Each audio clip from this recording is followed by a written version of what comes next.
Buenas tardes, gracias por acompañarnos. La Secretaría de Cultura, a través del Instituto Nacional de Antropología e Historia y el Museo Regional Potosino, les da la más cordial bienvenida a esta conferencia en el marco del Día Internacional de los Museos, Museos en un mundo dividido, Museos uniendo un mundo dividido.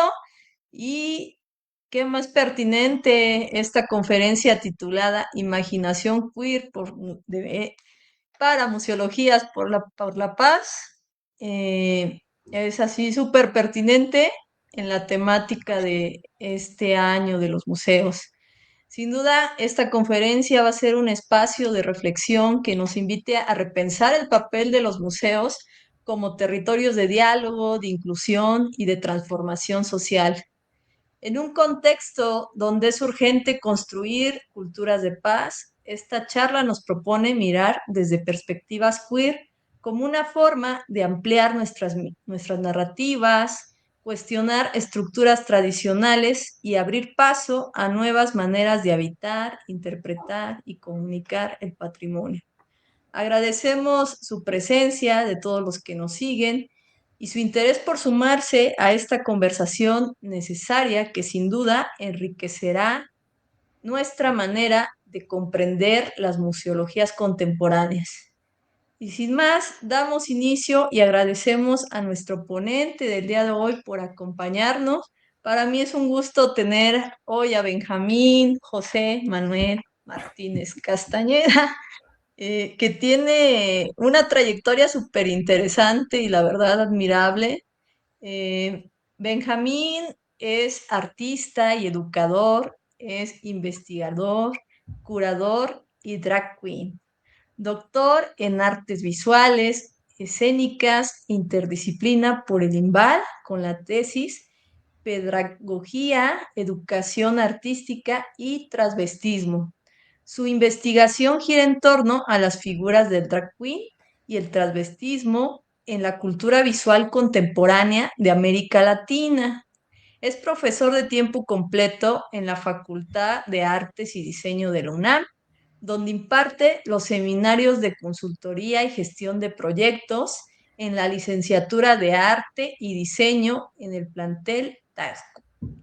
Es profesor de asignatura en la Escuela Nacional de Pintura, Escultura y Grabado La Esmeralda, donde imparte cursos relacionados con la enseñanza y didácticas de las artes. Forma parte del grupo de investigación, producción en diseño de exposiciones Patricia Real Fierros, con la investigación Museologías LGBTTIQ+.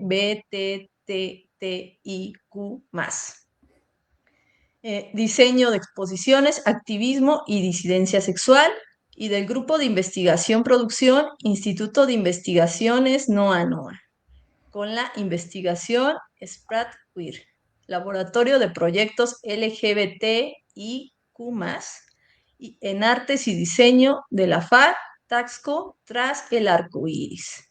Desde 2021 es coordinador de Museo Digital de la Insurrección Sexual, donde ha realizado 25 exposiciones digitales, 5 proyectos editoriales y 3 exposiciones presenciales. Actualmente realiza estudios postdoctorales en metodología de la investigación crítica y en el Instituto de Pensamiento y Cultura en América Latina. En el 2025 recibió el reconocimiento Distinción Universidad Nacional para Jóvenes Académicos en Docencia y Artes. Y ahora sí, Benjamín, bienvenido. Realmente me dejaste muy impresionada con todo ese camino, que tienes pues en la educación, en la museología, y queremos escucharte. Estamos ansiosas, ansiosos. Bienvenido, te dejo.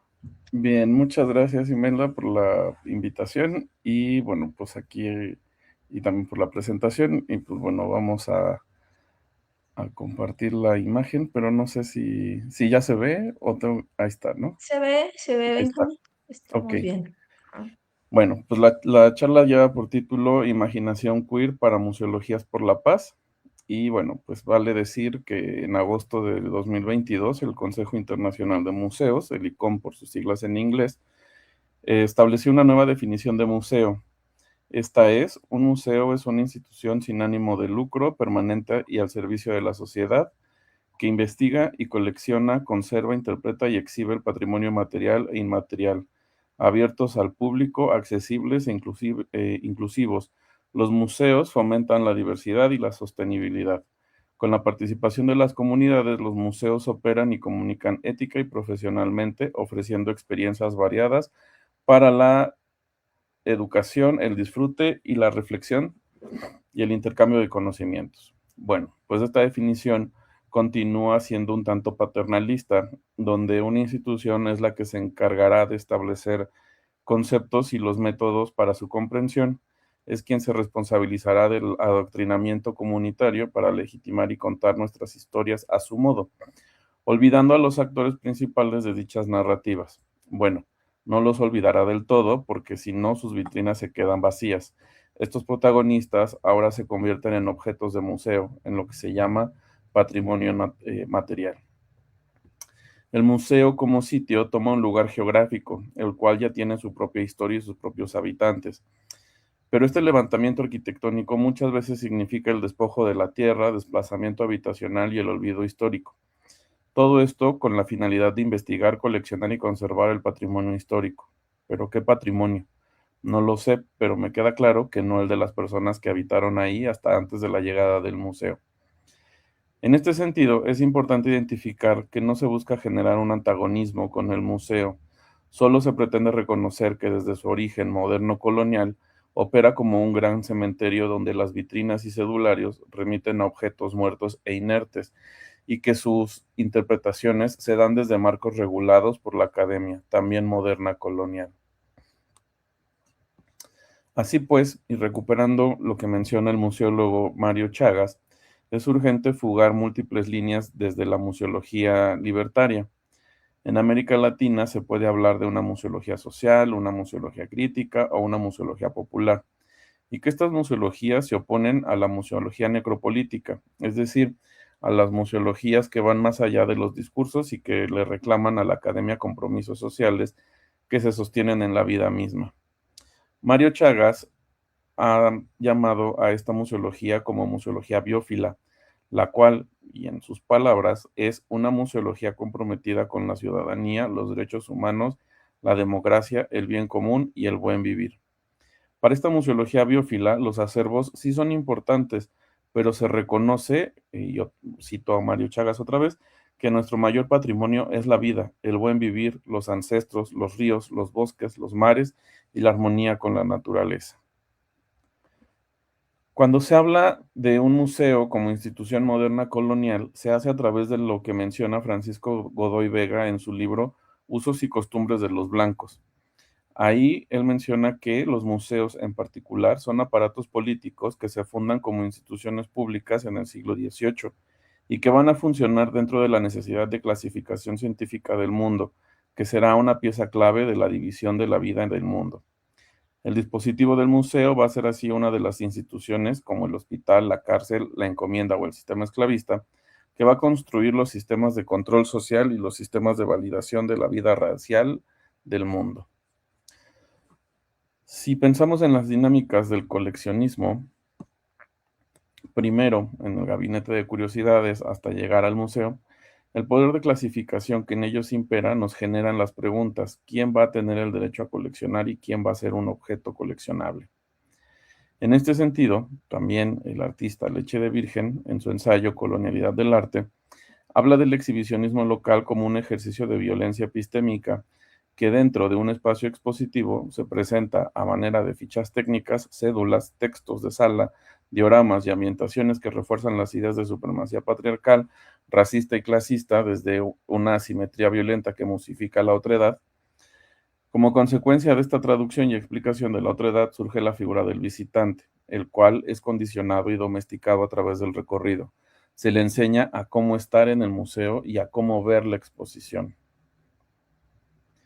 Bajo esta escópica colonial es imperante, tal como nos invita Mario Chagas, a radicalizar el compromiso de los museos con la educación, con la plena accesibilidad, con el combate al racismo estructural y al racismo religioso, con la defensa radical de la dignidad de la persona humana, de los derechos humanos y de la ciudadanía, con la defensa de los derechos de los pueblos originarios, de los quilombolas, de las comunidades tradicionales, de los habitantes de las favelas, de la comunidad LGBTIQ+, con la defensa de la naturaleza y los derechos de la naturaleza. Fin de la cita.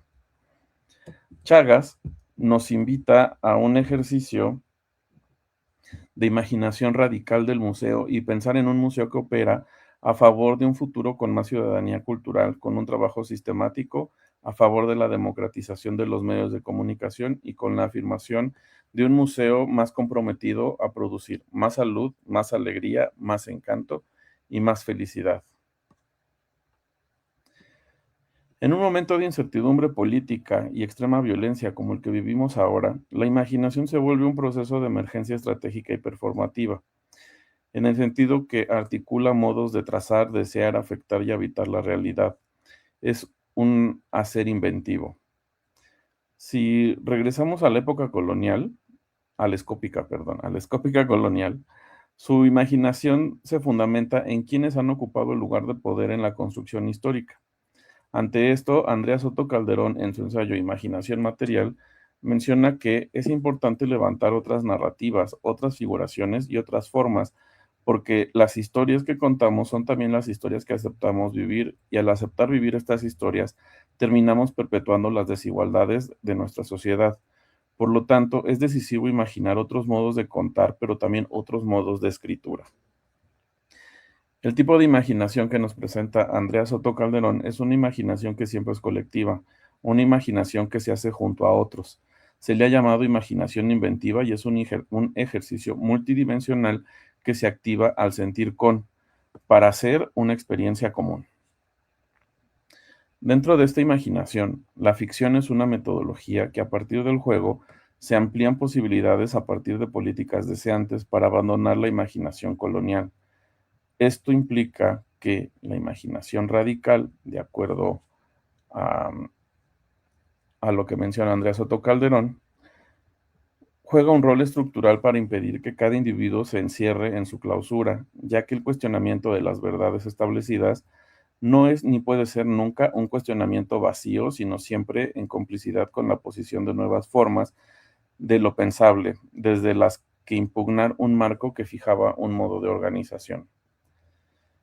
Esto nos puede ayudar a comprender que el mundo como lo experienciamos lo podemos actualizar o reimaginar, es decir, nuestro mundo sensible puede ser un mundo imaginal. Tomando en cuenta esto, ¿cómo podemos imaginar radicalmente un museo? Y más, cuando éste tiene un origen moderno colonial en el saqueo, el despojo y la exotización. Mario Chagas menciona que no podemos renunciar a las agendas identitarias. Son urgentes y exigen acción. El hambre es urgente, el combate contra los delitos medioambientales es urgente, la lucha contra el racismo religioso y estructural es urgente, combatir y denunciar el genocidio del pueblo negro en Brasil es urgente apoyar la lucha y combatir el exterminio sistemático de los pueblos originarios. Combatir los crímenes cometidos contra mujeres y la comunidad LGBTIQ+, también es urgente. Entonces, quizás imaginar radicalmente un museo sería inventar nuevas formas de organización, de estudio, de difusión y de exposición. Deberían ser formas imaginadas desde lo común y para contrarrestar dichas desigualdades que se continúan perpetuando en los museos. De manera un tanto reciente, las instituciones moderno-coloniales han procurado incorporar a los discursos periféricos a sus agendas y modelos de gestión. Se busca contar con la participación de activistas o investigadores migrantes, racializados o LGBTeros, con la finalidad de lavar las manos y el rostro de la conciencia blanca. Francisco Godoy Vega menciona que a partir de un sistema de cuotas, los museos actúan bajo los indicadores de democracia racial o de diversidad sexual, pero lejos de haber una reparación simbólica, hay una perpetuación del colonialismo, pues se ocupan estos cuerpos como moneda de cambio en una economía de la extracción. Con esto se vale decir que la imaginación queer habita desde la incomodidad y que llevar lo queer al museo no es hablar de la diversidad, sino cuestionarlo e interrogarlo como aquel dispositivo moderno colonial que sigue configurando lo inteligible, es decir, lo visible, lo decible, lo conservable y lo narrable. La imaginación queer es fenomenológica, pues parte de la experiencia vivida y de cómo percibimos las cosas que nos rodean, y su intención es encontrar nuestro camino. No en un sentido cartesiano, sino a cómo nos sentimos en ciertos espacios. Sobre esto, Sara Ahmed menciona en Fenomenología Queer que nos orientamos hacia objetos que nos son familiares, y tales objetos son anclas que nos dirigen hacia algún punto. Sin embargo, solo podemos alcanzar los objetos que están dentro de nuestro horizonte corporal. Con esto, Ahmed deja en claro que las orientaciones deciden qué cosas son accesibles para nosotros y cuáles quedan fuera de nuestro alcance. Para Ahmed, curizar la fenomenología implica mirar desde un ángulo diferente. Menciona que los espacios no son neutrales, que están sexualizados o racializados. En un espacio moderno colonial heterosexual, un cuerpo queer se siente fuera de lugar, pues mientras el heterosexual se despliega cómodamente en un espacio diseñado para él, el cuerpo queer experimenta desorientación, y es esta desorientación la que, al ponerle el mundo de forma oblicua, le permite imaginar nuevos caminos y deseos que no se ciñan a la línea recta. Entonces, imaginar un museo en clave queer nos permitirá analizar cómo los cuerpos se orientan en él, identificando qué es lo que queda a la mano y qué queda relegado en el fondo. En primer lugar, debemos reconocer al museo como un dispositivo de orientación discursiva, porque es el lugar que archiva, cataloga, narra y expone desde una mirada legítima, la cual es siempre occidental, colonial, blanca y heterosexual. Aquí el mundo se despliega y se muestra desde una orientación que no es casual, es la línea recta que quiere que sigamos. Sin embargo, aunque la orientación del museo vaya enfocado a la narrativa de la humanidad, casi siempre le da la espalda a las condiciones que permiten el funcionamiento del museo. Por ejemplo, a las y los trabajadores de limpieza, que día con día mantienen la higienización moderna del museo. El personal de vigilancia o custodios, que día con día tienen que pedir que se guarde silencio aunque no sea necesario. A los mediadores educativos, que suelen trabajar en las rodillas porque no hay un espacio digno de trabajo para ellos. La separación espacial que hay entre curadores y museógrafos, pues el taller está en el sótano y el estudio en el piso 4, reiterando las posiciones de poder entre el arriba y el abajo. Por otro lado, la orientación del museo siempre nos lleva a la domesticidad. Somos visitantes o usuarios. Siempre somos a los que hay que enseñarles cómo hacer el recorrido de tipo langosta, pez u hormiga, pero nunca el que uno decida. Somos a los que hay que indicarles no cruzar la línea. Somos a los que se les prohíbe lactar porque el que mi bebé coma incomoda al resto de los visitantes. Entonces, imaginar en clave queer el museo nos lleva a percibir el fondo y dejar de ver el museo como un espacio neutro, sino como un espacio que determina qué cuerpos caben en él y cuáles no. Es poner atención a los momentos de desorientación, aquellos en los cuales el museo se tambalea y nos permite imaginarlo de múltiples formas para encontrar nuevos ángulos en los cuales podemos habitar y ocupar desde la incomodidad.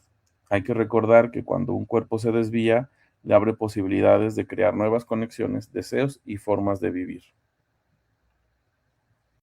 Ah. Para ir cerrando, me interesa recuperar el concepto de paz positiva de Joan Galtung, quien la define como la ausencia de violencia estructural y cultural, integrando justicia social, equidad y desarrollo humano. Algunas de las características de la paz positiva son transformar las causas profundas de los conflictos, eliminar la pobreza, la discriminación, la explotación, la represión política y la desigualdad, integrar la cooperación, la integración social y el desarrollo sostenible.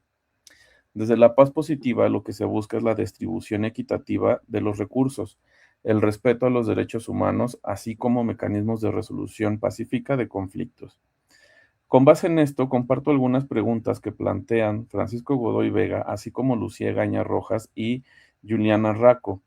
Preguntas que nos pueden ayudar a imaginar de manera radical el museo. Las siguientes preguntas las voy a enunciar. No es que yo tenga una respuesta a ellas, sino que más bien les invito a que desde nuestros lugares de trabajo busquemos cómo responderlas junto a otros que también compartimos los mismos espacios.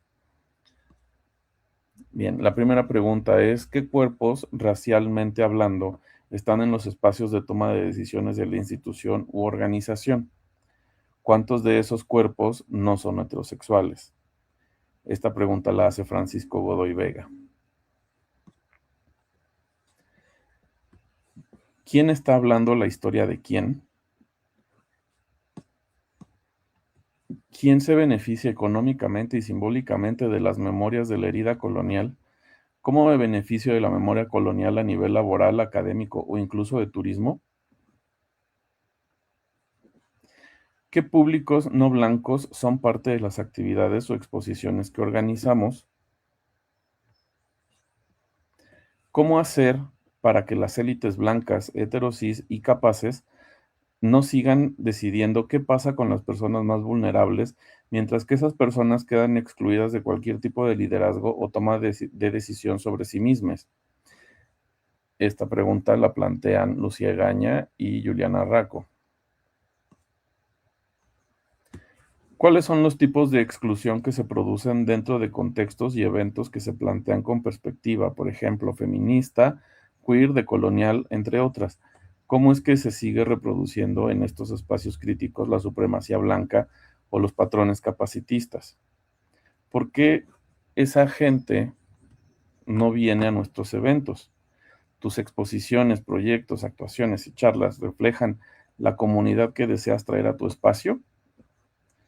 Y podríamos generar muchísimo más preguntas situadas en los contextos en los que nos encontramos. También va a depender mucho de la geografía del museo, su giro, el acervo, las comunidades que están alrededor y las comunidades que trabajan o habitan el museo. Entonces, estas preguntas, más que responderlas, insisto, son detonadores para que nosotros generemos nuestras propias preguntas junto a otras personas que nos acompañan en nuestros quehaceres profesionales. Bien, para cerrar, o las conclusiones en esta charla, hemos recorrido un camino que parte del reconocimiento crítico del museo como una institución moderno-colonial, en la que se atraviesa la urgencia de una imaginación radical y se detiene en la potencia desorientadora de la mirada queer, para finalmente anclarnos en la necesidad de construir museologías por la paz positiva. No se trata de un recorrido lineal, sino de un ejercicio de ideas en fuga. La definición de museo propuesta por el ICOM en 2022, que si bien incorpora términos como inclusión, diversidad y participación comunitaria, sigue reproduciendo, como ya se ha visto, un paternalismo que coloca a la institución como sujeto de enunciación y a las comunidades como objetos de su mirada. Frente a esta escópica colonial que clasifica, museifica la otredad y domestica a los visitantes, se ha propuesto la imaginación queer como una herramienta fenomenológica para desorientar el dispositivo museal. Desorientar, en este sentido, no es extraviarse, sino abrir ángulos oblicuos desde los cuales percibir el fondo. Quienes limpian, quienes vigilan, quienes median, así como quienes quedan fuera del horizonte corporal que el museo prescribe. La imaginación radical, en tanto ejercicio colectivo e inventivo, nos permite abandonar la imaginación colonial que ha fijado las formas de organización, exposición y narración en los museos. Pero es la imaginación queer la que nos brinda una sensibilidad particular para evitar la incomodidad, para cuestionar la línea recta del discurso museal y para reconocer que los cuerpos desviados, los que no caben, los que se sienten fuera de lugar, son precisamente quienes puedan imaginar nuevos deseos y nuevas formas de vida. Finalmente, las museologías por la paz positiva no pueden contentarse con la mera incorporación de discursos periféricos bajo lógicas de cuota o extractivismo simbólico.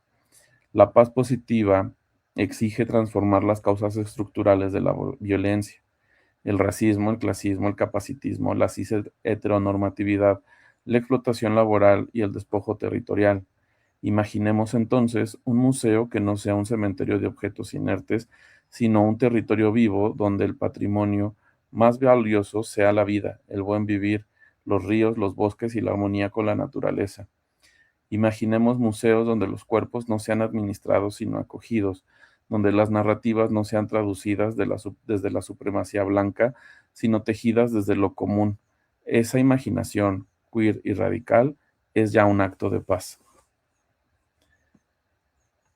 Y bueno, pues agradezco su atención. y estos son mis contactos por si después quieren que establezcamos una comunicación. Muchísimas gracias, Benjamín. Creo que todo esto que nos comenta hace como que nos mueve mucho. A mí en lo personal, creo que nos espera un largo camino para una transformación en los museos. Pienso desde el museo en el que yo trabajo, que es un museo del INAH, que es un museo arqueológico, histórico, y que es precisamente, viene de ese camino, ¿no? De construir la nación y a partir de ello es que se forma de dar esa identidad nacional, regional, entre otras cosas. Y en efecto, creo que los museos como este y como muchos otros son muy coercitivos, están llenos de prohibiciones. Eh, el recorrido, exactamente, no pases esta línea, no toques, no tomes fotos, en fin, está lleno de indicaciones, ¿verdad? Y, y creo que son espacios de todo menos de libertad. Nadie viene a ser libre a museos pues como este, la verdad, ¿no? Y me dejas como reflexionando mucho en ese sentido, y aunque nos enunciemos como inclusivos, como museos que tienen un carácter de públicos infantiles, donde a veces nuestro público precisamente son mucho las escuelas, pues sí, creo que nos queda un largo camino. Y pienso también en una de esas preguntas que dejaste al final. Bueno, más bien pienso en muchas de ellas, pero quién está contando la historia de quién, ¿no? Y creo que antier teníamos una conferencia precisamente sobre arte wixárika, huichol, y reflexionábamos cómo llegó esa colección huichol a este museo, ¿no? Y realmente es que sí, es como un robo, un saqueo de las ofrendas huicholes en cierto sitio muy importante y a partir de ahí pues llegó acá, ¿no? Y la investigadora que dio la conferencia dijo pues se tendría que reivindicar, ¿no? O sea, quizá alguien del pueblo wixárika pudiera ser el curador, ¿no? De una exposición de este contenido y no uno, ¿no? Estando hablando de eso. Y eso también me dejó pensando. Yo dije, claro, es muy importante eso, ¿no? O sea, porque nosotros desde la academia, desde los museos, pues empezamos a estructurar, a curar el contenido, a darle un sentido a veces académico o a simbolizar, pero no tomamos en cuenta el punto de vista de quienes lo producen, ¿no? Y otra cosa, pues bueno, en este museo tengo muchos ejemplos. Cuando yo llegué aquí había una estructura ósea muy grande y museográficamente la habían tratado como un entierro huasteco, ¿no? Después vino un especialista, una antropóloga física, le hizo unos estudios a esto y pues era todo menos huasteco, ¿no? Era un compuesto de distintas personas y era chilango, ¿no? Se lo habían traído de la Ciudad de México y lo habían, pues ahora sí que han manipulado de tal manera museográficamente para venderle a la gente que era un antiguo huasteco, ¿no? Y estaba hecho de partes de mujeres, de niños, y una de las cosas que hicimos, pues, fue enseguida quitarlo, ¿no? Porque me pareció una gran mentira, ¿no? Hoy incluso ahorita que tenemos la jornada, alguien me preguntó por él, ¿no? Y me dijo, ¿y dónde dejaron a la momia? Y pues yo tuve que explicarle que todo el proceso y nada más se quedó desencantado, ¿no? Entonces sí, creo que a veces somos productores o reproductores de muchas mentiras en los museos y que tendríamos que tener más conciencia de ello, ¿no?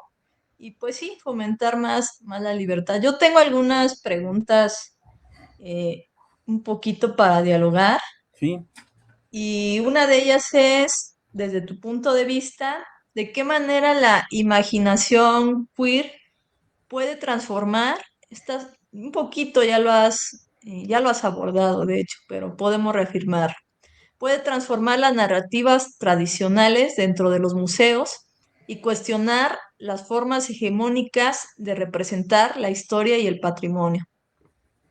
¿Con qué idea nos dejas esto? ¿De qué manera la imaginación queer puede transformar las narrativas tradicionales, hegemónicas? Bueno, pienso que en primera instancia en el momento que hacemos esta pregunta, la imaginación queer está funcionando, ¿no? Se está actuando, porque nos estamos cuestionando lo que vemos y lo que se nos ha contado. Por otro lado, si pensamos como en los contextos en los que se encuentran nuestros recintos de trabajo, pues lo que mencionabas, ¿no? O sea, cómo involucrar a las distintas comunidades que son de la región, ¿no? Era la Huasteca, Y los los huicholes. huicholes, y hay otra que bueno, yo recuerdo. Bueno, acá hay nahuas, hay pames, hay Mames. tenec. Ajá. Y, por ejemplo, cómo, cómo hacer que estas comunidades reescriban su historia en función a sus propios medios, a sus propias narrativas, y que los museos, lejos de volverse instituciones ortopédicas, se vuelvan justo como estos espacios de encuentro, de, de reapropiación cultural, ¿no? Y lejos de ser un recinto de apropiación, desde abrirlo para que se reapropie culturalmente hablando, creo que ahí podría empezar también otro ejercicio. Ujú. Y también en las cuestiones curatoriales, pues justo abrir las miradas, ¿no? O sea, traer no la cuestión, no solo desde la cuestión académica, sino también desde el día a día, ¿no? Pensamos muchas veces en programas públicos para públicos específicos, pero sin ellos, ¿no? O sea, cómo generar una especie de asamblea con la gente que visita nuestros museos para preparar o condicionar actividades que les sean propias y que les sean mucho más atractivas, para que los museos pues estén siendo ocupados y siendo habitados por las propias comunidades, ¿no? Las personas que viven alrededor del museo, ¿no? O sea, cómo eso también puede generar o desatar una especie de redistribución económica para la propia gente que está en los cuadrantes del museo. También pensaría como en insistir un tanto más en investigar y cuestionarnos las necesidades de sacar del closet las historias, ¿no? O sea, eh, porque muchas veces desde los discursos nacionalistas, pues no contamos que ciertos pactos o ciertos tratados, pues se logran más como por las alianzas afectivas que por las batallas, ¿no? Entonces, pues, pues pensaría en eso, ¿no? O también como el ejemplo que siempre pongo aquí es en el Munal está Abraham Ángel frente a una pieza de Manuel Rodríguez Lozano, y yo decía, pues estos dos eran amantes. Manuel Rodríguez Lozano era su maestro, Abraham Ángel, cuando pierde la relación porque entra otra persona más joven, igual alumno de Manuel Rodríguez Lozano, y le genera todo un problema emocional a Abraham Ángel hasta llevarlo a la muerte, pues están reiterando que las historias de amor homosexual no son válidas, ¿no? Porque solo importa más el relato legitimador de el gran artista Manuel Rodríguez Lozano, y no todo el daño que genera una relación de poder como la que él tuvo con Abraham Ángel y la otra persona. Entonces, que estén viéndose frente a frente es como reiterarnos a nosotros que nuestras historias y nuestras vidas de amor no son significativas. Entonces, pues siempre es como preguntar o abrir esos diálogos, ¿no? Eh, sí, o sea, como desde ahí, cómo hacer que las personas, en lugar de hacer que muchas veces desde los ejercicios de mediación pensamos o queremos que los museos salgan, ¿no? Pero creo que también es importante hacer el ejercicio inverso. ¿Cómo hacemos que los museos vengan o la gente venga a los museos, ¿no? Que los haga suyos. Pienso una estrategia que están teniendo algunos museos los viernes de consejo técnico, y es que están haciendo museos de consejo técnico para que las infancias vayan a los museos, estén en ellos, pero pues también como en esta dinámica de hacer un museo para las infancias. Entonces, bueno, ahí también hay un ejercicio de queerizar y de torcer la propia estructura dura del recinto. Sí, y hablando de estrategias, pienso en qué estrategias museológicas concretas pueden implementarse para construir estos espacios seguros, incluyentes, que contribuyan a la cultura de paz desde la perspectiva queer. ¿Qué piensas? Am, Pienso ahí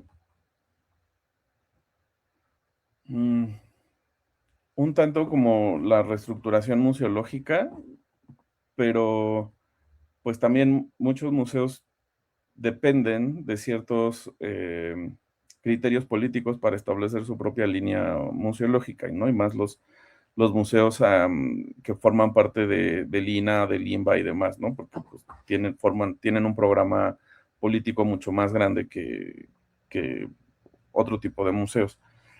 Pero entonces creo que desde ahí es como aprovechar estas líneas que tiran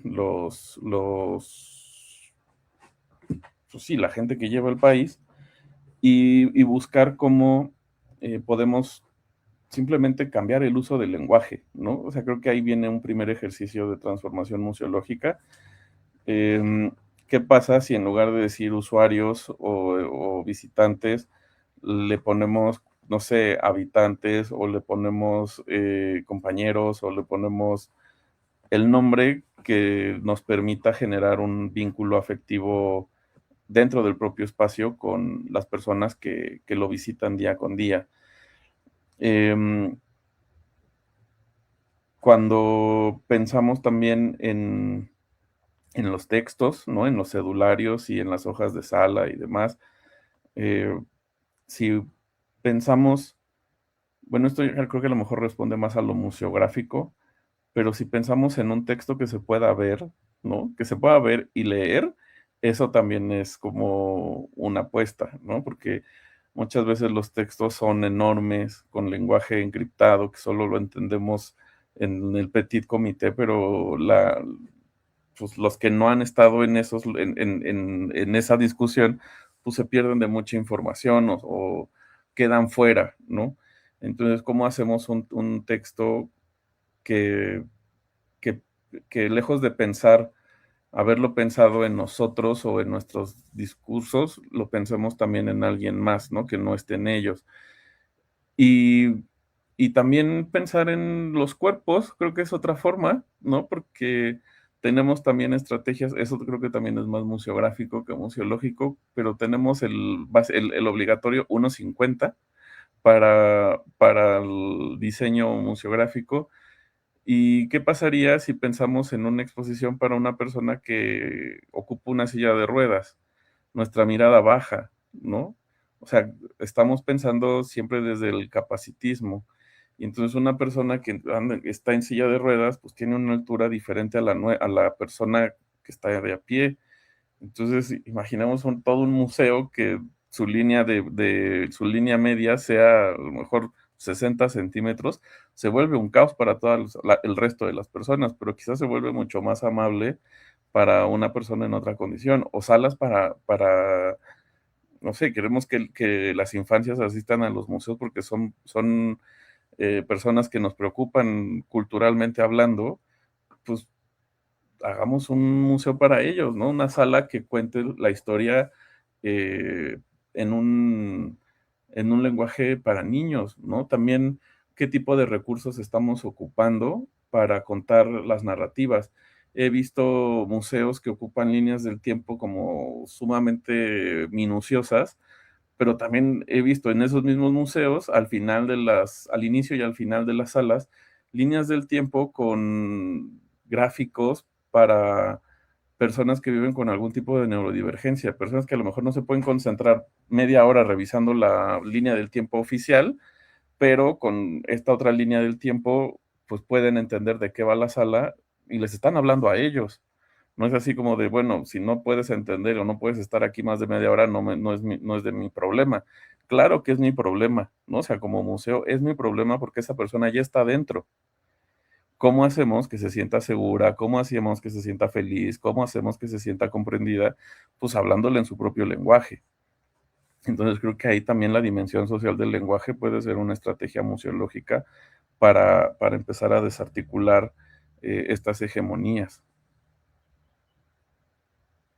Sí, yo coincido contigo y creo que, como te decía, nos queda muchísimo camino y creo que cada exposición a veces va dirigida a cierto tipo de público, ¿no? Y tendríamos que pensar a qué público vamos, pues para adecuar las salas, ¿no? Y las cédulas y los tamaños, no estar pensando siempre en general, ¿no?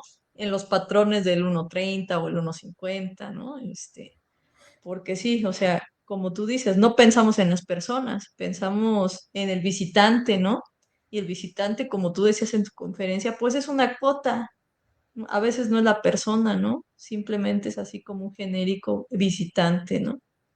Claro. ¿Cuáles son los principales retos institucionales y sociales que enfrentan los museos al incorporar enfoques queer?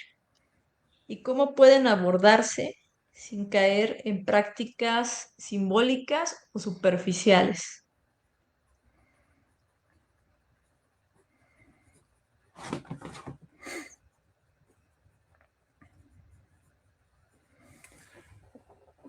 Creo que el reto más grande que tienen es la autocrítica, ¿no? Em, porque ahora con los modelos de gestión que existen, pues todo el tiempo estamos basados en indicadores, ¿no? O sea, como tenemos, no sé, esta actividad para este tipo de público, tenemos esta exposición que atiende a fulano sultano, tenemos esta publicación que habla de tal cosa y va para allá. Pero ¿realmente está pasando? O sea, ¿realmente se están cumpliendo esos indicadores o solamente son las palomitas, ¿no? Llenar los bullets. Creo que ese es el mayor reto, ¿no? O sea, como generar ejercicios o dinámicas de autocrítica para, para saber si se está logrando, ¿no? Creo que también estos cuestionarios que plantean Francisco Godoy Vega y Lucía Gaña y Juliana Raco, creo que también son importantes, o sea, son cuestionarios que se pueden ir modificando de acuerdo al propio espacio. Em, y recuerdo también como en este ejercicio de visualización de datos, creo que también es importante traducirlos en gráficas, ¿no? O sea, aunque no sea algo tan, o sea, aunque estamos hablando ahorita de lo abierto y demás, creo que también las gráficas nos ayudan a visualizar, pero ¿cómo podemos generar una gráfica de una contravisualidad en clave queer, ¿no? Por ejemplo, o sea, tenemos, no sé, mi planta, la planta laboral es de tantas personas, de estas personas, cuántas son hombres, cuántas son mujeres, cuántos son personas LGBT, cuántas personas se consideran heterosexuales, cuántas personas vienen de comunidades indígenas, ¿no? Y podemos empezar a hacer todo un gran un despliegue de subjetividades que nos pueden ayudar a plantearlo, o de una exposición, ¿no? O sea, en esta exposición que mencionas del pueblo, de las comunidades huicholas, pues también cuántas personas de esta colectividad estuvieron en la investigación, en la curaduría, en el diseño museográfico, en el montaje, en el diseño del programa educativos. O sea, realmente estamos haciendo un trabajo holístico o estamos haciendo un trabajo de, de apropiación. Y también no es que se vuelvan cuestiones más simbólicas o superficiales, pero es que creo que si no empiezan en ese ejercicio desde la superficialidad, no se puede empezar a agrietar, ¿no? O sea, creo que también ahí es importante. Muchas veces pláticas como esta que estamos teniendo, donde yo soy una persona externa al propio museo, puedo estar hablando desde lo que investigo y demás, pero eh, se vuelve cosmético, ¿no? Porque no, solo es como un parche ahí, pero esto que está pasando, ¿no? Si se llevan ustedes esas preguntas y ustedes mismos generan las suyas, las propias, y todas en su proyecto, pues esta plática ya tuvo sentido, porque se empieza a grietar, se empieza a minar, se empiezan a hacer una serie de cosas para que después puedan venir estas reimaginaciones. Hablaba hace rato de que la imaginación queer tiene que ser colectiva, y por colectividad no necesariamente es que estemos todos en el mismo lugar. Ahorita estamos teniendo una colectividad virtual, tú en un lugar, yo en otro lugar, en otras ciudades, y la gente que está viendo esto se puede llevar tareas, ¿no? O encomiendas para sus propios espacios. Entonces, creo que si no empieza en ese grado simbólico, no puede minar. Hacer que mine va a depender mucho de la gente que esté en esos espacios. Sí, pues me dejas pensando bastante. Creo que lo importante es, como tú bien dices, empezar a hacer algo, ¿no? Por pequeño que sea, para después que se agriete más y hacer cambios de mayor profundidad. Yo creo que nos dejas tareas muy importantes, que son como premisas generales, pero como tú bien dices, que podemos pensar y repensar para nuestros espacios y que eso es lo que toca para transformarlos, ¿no? Pues bueno, yo te agradezco muchísimo esta tarde, esta charla que ha sido bien pedagógica, educativa para los que nos dedicamos a este mundo de los museos. No sé si quieras agregar algo más para No, despedirnos. solo muchas Muchas gracias por la gracias. invitación y pues bueno, ojalá después podamos coincidir ya en la presencialidad. Seguramente sí, yo creo que hay muchas cosas por hacer. Y pues a quienes nos escuchan les agradecemos y los seguimos invitando a estas actividades que tenemos en el Museo Regional Potosino. Mañana todavía está el rally de los museos para quienes no han completado sus sellitos, puedan visitar los distintos recintos y a las 6:30 nos conectamos por esta misma vía para presentar la conferencia 3 años de conservación y restauración en el Museo Regional Potosino a cargo del restaurador Benito Velázquez Tello. Muchas gracias, excelente tarde.